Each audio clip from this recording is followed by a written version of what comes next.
kita pergi kepada al-fawaid at-tarbawiyah. Faedah-faedah dari sudut pendidikan. Yang pertama, man kana yuridul izzah. Siapa dia nak cari kemuliaan, falillahil izzatu jami'an. Allah Ta'ala lah ada kemuliaan. Mendampingkan diri kepada Allah, mulia. Kata ulama tadabbur, al-ma'siyatu turithu dzul walabud. Siapa dia buat maksiat, itulah orang yang menghina dirinya sendiri. Sebab kemuliaan itu duduk di ketaatan kepada Allah Azza wa Jalla. Siapa dia nak taat, siapa dia nak mulia, taatlah kepada Allah. Ramai juga orang taat kepada Allah Ta'ala tu biasa-biasa je, tak dapat tempat sana sini, kita kata biarlah. Ada orang yang mulia di sisi Allah tapi tidak dikenali di makhluk. Ada. Biarkan makhluk. Makhluk ni sementara je. Dia kenal kita waktu kita ada pangkat, ada kedudukan. Bila tak ada pangkat, orang buat tak kenal kita je. Jangan bimbang. Biar Allah kenal. Kalau makhluk tak kenal, biarkan. Kalau makhluk kenal juga, alhamdulillah, 2 kali. Yang kedua, ilaihi yas'adul kalimut tayyib wal amalus salih yarfa'u. Maknanya naiknya kalimah yang al-kalimut tayyib, kalimah yang baik itu, dan amal soleh itu mengangkatnya. Jadi ulama tadabbur kata al-maqsud anna a'malal mu'minin, amalan orang mukmin itu yang beri manfaat kepada dia. Amalan orang mukmin yang bermanfaat bila dia ada kalimah tayyib, dia ada ucapan yang baik, ada kalimah tauhid.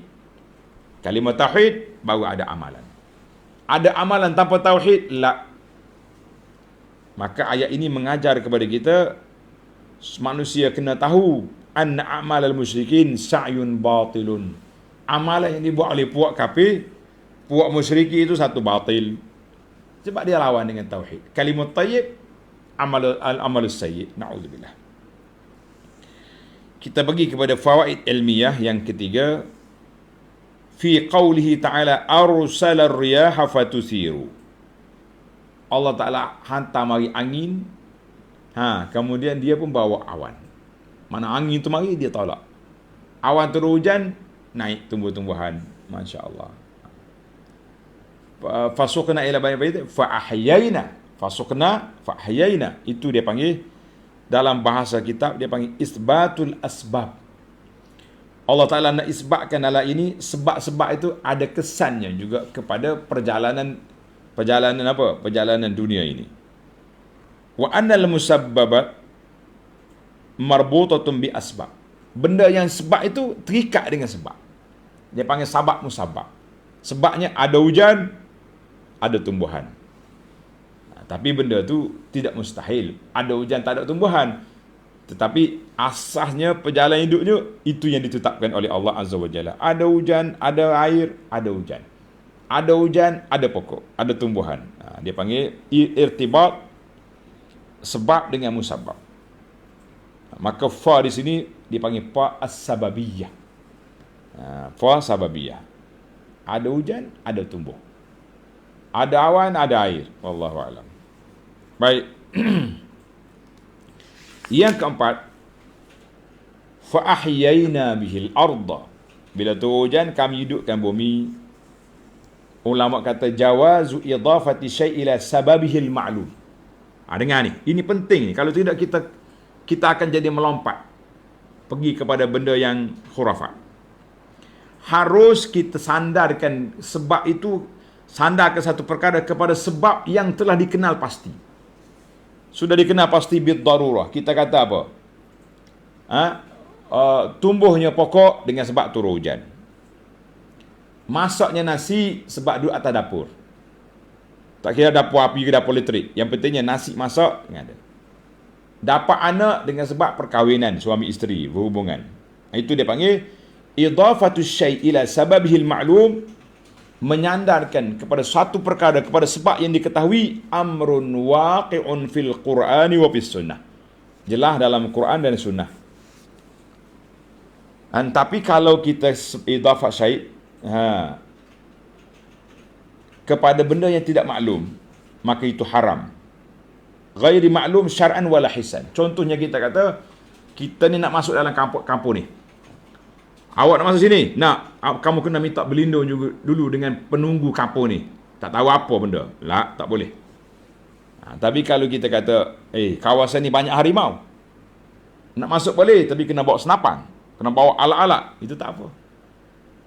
Jadi kalau kita, itu dipanggil sebab musabab yang maklum. Itu dia benar. Tapi kalau kita nak sandar satu benda kepada tak maklum, tak boleh.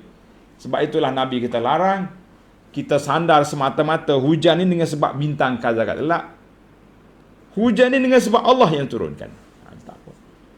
Sebab apa tu hujan? Kenapa banyak hujan? Musim tengkujuh, banyak hujan. Itu tak apa. Itu sebab yang zahir. Kita kena pandai lah.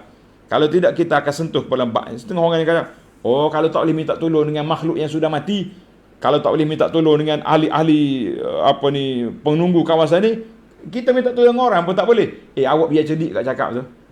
Cakap tu biar cerdik. Takkanlah saya tak boleh minta. Pakcik, tolong angkat barang. Pergi kedai macam mana? Bang, bagi dia tolong buat macam mana 2 biji. Itu minta dengan orang yang memang sebab dia buat arti canai. Ni kau pergi minta dengan jin, minta dengan hantu, minta perlindungan dengan kayu kokar, tu apa cerita? Itu dia panggil minta tolong, sandarkan perbuatan kepada sebab yang tidak maklum, itu haram, tidak dibenarkan oleh syarak. Tetapi kita minta tolong dengan benda yang sebab zahir, itu harus. Kena belajarlah ilmu ni. Kan?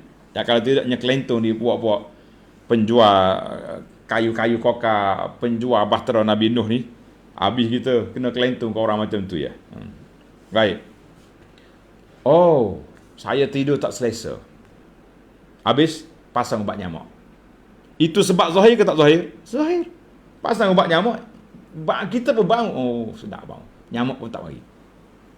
Yang tak zahirnya, kau pasang tangkal azimat ini, nyamuk tak masuk. Itu tak boleh. Biar jelaslah kita punya perbincangan. Ni tak, kalau tak boleh minta tolong dengan makhluk ni, kenapa minta tolong dengan? Kita kata, itulah cakap.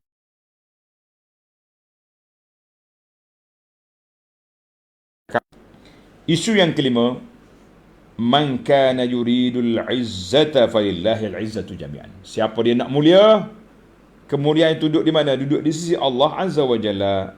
Ayat ini tidak menafikan ada lagi kemuliaan di antara ayat walillahil izzatu wali rasulihi walil mu'minin. Bagi Allah Ta'ala lah kemuliaan.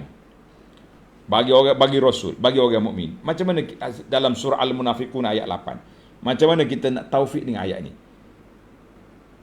Ayat kata falillahil izzatu, semua kemuliaan itu di sisi Allah Ta'ala. Yang ni kita kata ada juga mulia Allah, mulia dengan Rasul, mulia dengan orang mukmin. Kenapa? Ini menarik. Nampak macam ishtirak, makna sama kemuliaan.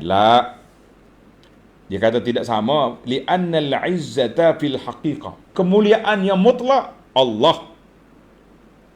Rasul tu dengan perintah Allah. Mu nak mulia, Rasul kata ikut ajaran Nabi SAW. Baik, mulia orang mukmin dengan sebab dia ikut Rasulullah. Itu dia panggil bertali. Mana orang mukmin mulia sebab kamu ikut Nabi SAW. Nabi mulia sebab dia ikut Allah. Jadi al-izzatul mutlaq, kemuliaan mutlak Allah Azza wa Jalla. Jelas ayat ni tak ada kontra, tidak ada yang bercanggah. Menarik bila kita bahas ayat-ayat yang macam nampak bercanggah, rupanya tidak bercanggah. Yang bercanggahnya dalam kepala kita tu fikir yang pelik-pelik. Dia panggil ma yaduru fi dzihn. Yang keenam, ilaihi yas'adul kalimut thayyib wal amalus salih. Kepadanya lah diangkatnya, naiknya kalimah yang baik itu dan amal soleh itu mengangkatnya. Ayat ini dalil bahawa amalan kita, laporan kita tu diangkat kepada Allah Azza wa Jalla. Sebagian dalam hadis Nabi sallallahu alaihi wasallam, bila orang tanya tentang hari, kenapa Nabi kita puasa hari Senin Khamis? Nabi kata hari ini turfa'ul a'mal, hari itu diangkatnya laporan. Itu dalam seminggu. Pada bulan Syaban diangkat laporan setahun. Pagi petang malaikat yang turun naik, uli ajnihatin ni turun naik. Pagi ni dia bawa laporan yang semalam, petang nanti dia bawa laporan hari ni. Sebab tu bila Allah tanya, apa yang kamu dapati hamba aku? Malaikat kata, aku turun waktu dia sedang solat, aku naik pun dia tengah solat. Allahu Akbar. Mulia tuan-tuan orang yang jaga solat ni. Solat 5 waktu ni. Lebih-lebih subuh dengan asar. Besar. Yang ketujuh, fi qawlihi ta'ala ilaihi yas'adul kalimut tayyibu wal amalus salih. Naiknya amal salih itu hujjatun 'alal murji'ah. Hujah kepada puak-puak murji'ah, puak-puak liberal yang mengatakan iman itu cukup kalau tak beramal pun tak apa. Jadi dia kata mana boleh. Allah kata apa? Wal amalus salih yarfa'u. Amal soleh itu yang mengangkat kita punya keimanan kepada Allah Azza wa Jalla. Jadi ayat ini kan, jangan kata tak payah kita sudah beriman tak beramal pun tak apa. La, itu pahaman murji'ah yang ulama menyenaraikan mereka sebagai ajaran yang menyeleweng daripada ahli sunnah wal jamaah. Ahli sunnah wal jamaah iman dan amal. Murji'ah kata iman berpisah daripada amal. Kita pergi kepada yang ke-8. Wal amalus salih yarfa'uhu. Amal soleh yang mengangkat, diangkat kepada Allah Ta'ala, amal yang soleh. Kata di para ulama tadabbur, Allah Azza wa Jalla la yarfa'u minal amal illa ma kana salihan. Allah Ta'ala tak angkat naik, tak terima amalan kecuali yang soleh. Jadi amal soleh itu, saya rasa tuan-tuan boleh tulis dah. Syarat nak jadi amal soleh itu kenapa? Mesti ada 2 sifat, al-ikhlasu lillah wal mutaba'atu li syar'ihi. Ikhlas dan amalan yang kita buat mesti bertepatan dengan ajaran Nabi sallallahu alaihi wasallam, maka barulah dia jadi amal soleh. Oh, saya ikhlas 100%. Tapi amalan kita tak ikut sunnah Nabi, tak naik. Amalan ikut sunnah tapi amalan riak juga tak naik. Dua-dua tu rusak. Yang ke-9, wallazina yamkuruna sayyi'at. Tengok, wallazina yamkuruna sayyi'at, orang-orang yang buat perancangan yang buruk. Fasammas sayyi'ati makran. Allah namakan perancangan amalan buruk itu sebagai satu perancangan jahat. Sebab apa? Mana-mana manusia yang buat maksiat, dia telah menipu dirinya sendiri. Dia tipu orang lain.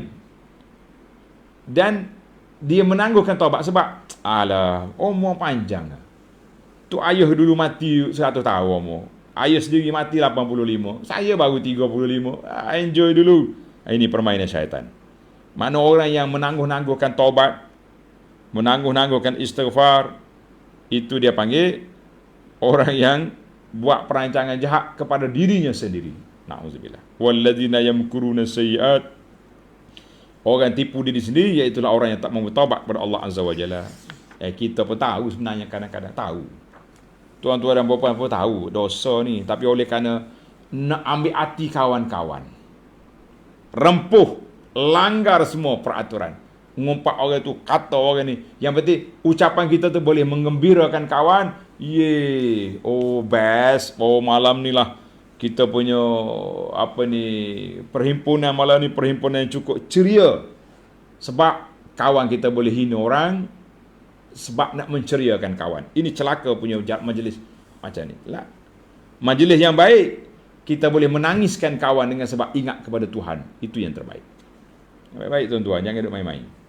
Senang hidup. Kan? Jadi manusia. Baiklah, yang terakhir, yang ke-10. Wa ma yu'ammaru min mu'ammarin wa la yunqasu min umri illa fi kitab. Semua yang panjang umur, yang pendek umur itu telah ditetapkan oleh Allah Azza wa Jalla. Jadi kalau kita kata benda tu panjang umur, pendek umur, Tuhan tetap. Habis kenapa kita susah-susah? Sebab kita tak tahu Tuhan tetap yang mana. Kalau kita tahu senang. Sekarang ni kita tak tahu. Bila tak tahu, al-aslu tawil wala qasir. Pendek. Kita ni ada 2 perancangan. Perancangan jangka panjang, kita akan hidup 80 tahun. Kita buatlah rancangan. Aku akan hidup 80 tahun. Panjang lagi masa. Tak apa, tak usah duduk pelik. Dunia ni tak lari dikejar, kata orang. Perancangan panjang pendek, kawan-kawannya sebayang kita sudah mati berapa orang dah. Yang sekolah rendah mati dah, yang sekolah menengah mati dah, yang jalan U mati, yang sebilik mati. Maka disitulah kita kena perancangan jangka pendek. Sekarang kena taubat, sekarang kena istighfar, sekarang kena insaf. Jangan tunggu 80-60 tahun. Itu dia panggil wa ma yu'ammaru. Allah Ta'ala panjang umur pendek umur, itu kuasa Allah Ta'ala, sudah ditetapkan oleh Allah. Kita tak tahu. Jadi kita kena ambil jangka pendek. Jangka pendek, aku mati esok. Karena kata orang, i'mal di dunia ka annaka ta'ishu abada. Beramal untuk dunia macam nak hidup selama-lama. Jadi jangan kejarlah. Selo-selo kata orang. Tapi i'mal li akhirati. Beramal untuk akhirat ka annaka tamutu dan macam nak mati esok. Mana hari ni kena pulung betul-betul sebab esok mati dah. Itu. Ada orang salah faham dia guna ayat ni. Dah kata nak esok mati, sibuk apa ni? Tapi kalau kata nak panjang umur, naklah rumah besar, nak kereta besar, nak banyak benda besar. Jadi orang otak dunia dia tafsir lagu lain. Kita otak nak pergi ke akhirat, kita tafsir macam lain. Kita oleh kerana tak ada masa, kita cepatkan, perbanyakkan ibadat. Oleh kerana untuk dunia panjang lagi masa, kita selo-selo kita cari. Allahu Akbar. Baiklah para jemaah sekalian, tilka asyaratun kamilah, 10 faedah insya-Allah berfaedah untuk menyentap hati kita, memberi keinsafan kepada kita, kesedaran kepada kita bahawa umur panjang ke pendek semua ditetapkan oleh Allah. Maka kita kena ambil perancangan jangka pendek. Kalau kita mati besok, kita sudah ada persiapan. Subhanakallahumma wa bihamdika asyhadu an la ilaha illa anta astaghfiruka wa atubu ilaik. Wa sallallahu ala nabiyyina Muhammadin wa ala alihi wa sahbihi ajma'in. Walhamdulillahi rabbil alamin. Wassalamu alaikum warahmatullahi wabarakatuh.